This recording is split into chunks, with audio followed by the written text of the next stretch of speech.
ပြန်ကြားရေးနဲ့ပြည်သူ့စစ်ဆိုင်ဦးစီးဌာနရန်ကုန်နောက်ပိုင်းခရိုင်မြန်ကုန်မြို့နယ်လူလူချေပြီးဗဟိုဌာန Community Center ခန်းမတွင်ယနေ့နေ့ပိုင်းကပြန်ကြားရေးနဲ့ပြည်သူ့စစ်ဆိုင်ဦးစီးဌာနမှလုံသားရုပ်တန်းဦးဝေယံဦးနှင့်စာရေးဆရာမပပောက်တို့ကဘာကြီးပူနွေးလာမှုနှင့်ရာသီဥတုပြောင်းလဲမှုဖြစ်စဉ်အကြောင်းအသိပညာပေးတော်ရှိုးကိုယခုလိုဆွေးနွေးခဲ့ကြပါတယ်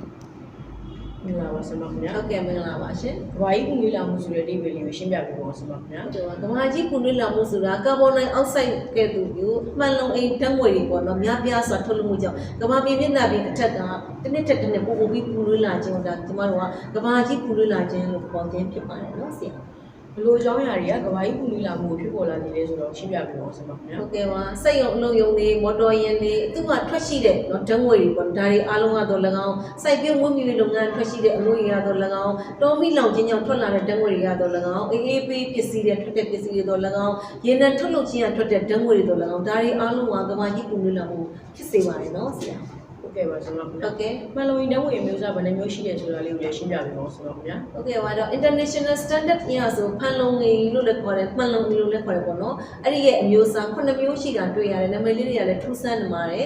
ပါဖလူရိုကာဗွန်ဓာတ်ငွေကာဗွန်ဒိုင်အောက်ဆိုက်ဓာတ်ငွေမီသိန်းဓာတ်ငွေနိုက်ထရိုက်အောက်ဆိုက်နောက်ဟိုက်ဒရိုဖလူရိုကာဗွန်ဓာတ်ငွေနိုက်ထရိုဂျင်ထရိုင်ဖလူရိုက်နဲ့နောက်တစ်ခုကတော့ဆာလ်ဖာဟက်ဇာဖလူရိုက်ဆိုပြီးတော့မှအားလုံး9မျိုးရှိတာကိုသိရပါတယ်ရှင်ဟုတ်ကဲ့ပါဆရာမခင်ဗျာဟုတ်ကဲ့ကဘာကြီးပူနွေးလာမှုကရာသီဥတုအပေါ်မှာဘယ်လိုအကျိုးသက်ရောက်မှုတွေဖြစ်ပေါ်လာတယ်လို့လဲဆရာမကဘာကြီးပူနွေးလာမှုကကျမတို့ကကြောက်စရာကောင်းအောင်ငါတို့ကြီးပြောင်းလဲသွားတယ်ဘယ်လိုတွေပြောင်းလဲဆိုရင်တော့ဒါနေ့ပူချိန်တွေပို့ပြီးတော့မှမြင့်တက်လာတယ်တစ်နှစ်နဲ့တစ်နှစ်ပို့ပြီးတော့မှ temperature တွေကြီးတက်လာတယ်ပေါ့နော်နောက်တစ်ခုကတော့မိုးရာသီတွေနည်းသွားတယ်ဘုတ်တုံရာသီဝင်လာနောက်ကျတယ်ဘုတ်တုံထွက်တာစောတယ်အဲ့တော့ဘုတ်တုံရာသီနည်းတဲ့အခါမှာကျမတို့ကဒါစိုက်ပျိုးရေးနိုင်ငံဖြစ်တဲ့အခါမှာမိုးရေအလုံးတော့မရရင်ကျမတို့ကစိုက်ပျိုးရေးလည်းမအောင်မြင်နိုင်ဘူးပေါ့နော်ဒါအပြင်ဒီရေကိုမီပို့ပြီးတောက်သုံးရတယ်နော်တရိษံတွေတတ္တဝါတွေအားလုံးလည်းရေရှားပတ်မှုတွေလည်းကျမတို့အနေကိုကြုံတွေ့နိုင်တယ်မိုးတိတ်တောင်တွေဖြစ်ထွန်းတယ်ချိန်ခါမရွေးမိုးကြိုးတွေပြစ်မယ်မုန်တိုင်းတွေကြမယ်လေစင်နှမောင်းတွေတိုက်မယ်စိုက်စင်းလေးပြေတွေဆင်းမယ်နောက်ပြီးတော့တက်တက်ပြက်ရေကြီးတာတို့ပင်လယ်ဒီအိမ်လိုက်တွေတိုးပွားလာတာဒါမျိုးတွေအနေနဲ့ကျမတို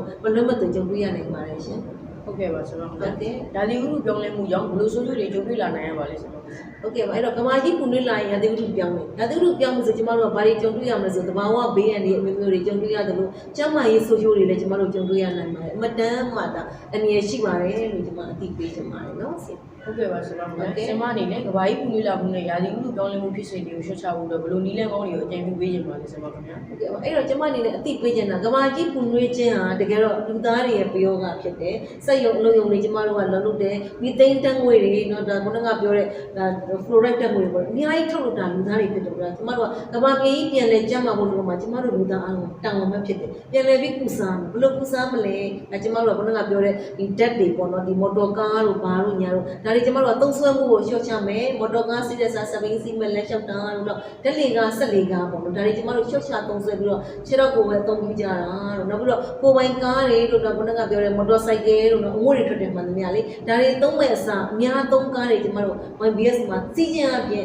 လမ်းတွေဘာတွေလဲဒါပိတ်ဆို့မှုတွေလည်းလျှော့ချသလိုဓာတ်ငွေတွေထွက်ချင်မယ်ကျမတို့အများကြီးလျှော့ချနိုင်လို့လည်းလူတွေပေါ့နော်ဒါအပြင်ကျမတို့မလိုအပ်ဘဲနဲ့အိမ်မှာ TV မကြည့်ဘဲ TV ဖွင့်ထားတာ radio ဖွင့်ထားတာ laptop တွေ computer ဖွင့်ထားတယ်ဒါတွေလည်းကျမတို့လျှော့ချသုံးစွဲဖို့လို့လို့ကိုယ်အိမ်မှာမလိုအပ်ရင်လျှက်စစ်မီအလင်းရောင်လိုအပ်မှသာဖွင့်မလိုခင်မှာတဘာဝအလျော်ကျမတို့အစွမ်းပုံသုံးချတာတော့နောက်ပြီးတော့လေဒီလျှက်စစ်မီးသုံးတဲ့ကမှာလေ LED မီးလုံးကဒါတန်းငွေကိုချုပ်ချတယ်လေအဲ့ဒါလေကျမတို့ပြောင်းလဲပြီးသုံးစွဲကြလို့ဘလိုပုံစံမျိုးနဲ့လုပ်တဲ့လို့ကိုယ့်ရဲ့ channel မှာတစ်ပိုင်းတစ်နိုင်အောက်ဆီဂျင်ရအောင်တက်ပင်နေပန်းပင်နေများများလဲစိုက်ဖို့လိုပါတယ်เนาะကြိုးစားကြပါလို့ပြောရတဲ့ဒီကုန်းချုပ်ပါတယ်ကျေးဇူးတင်ပါတယ်ရှင်ဟုတ်ကဲ့ပါဆရာမခင်ဗျာဘာကြီးပူနွေးလာမှုနဲ့ရာသီဥတုပြောင်းလဲမှုဖြစ်စေကြောင့်ပြည့်ပြည့်စုံစုံဆွေးနွေးပေးပါရစေဆရာမကျေးဇူးတင်ပါတယ်ခင်ဗျာဟုတ်ကဲ့ဒီမှာလည်းကျေးဇူးတင်ပါတယ်ရှင်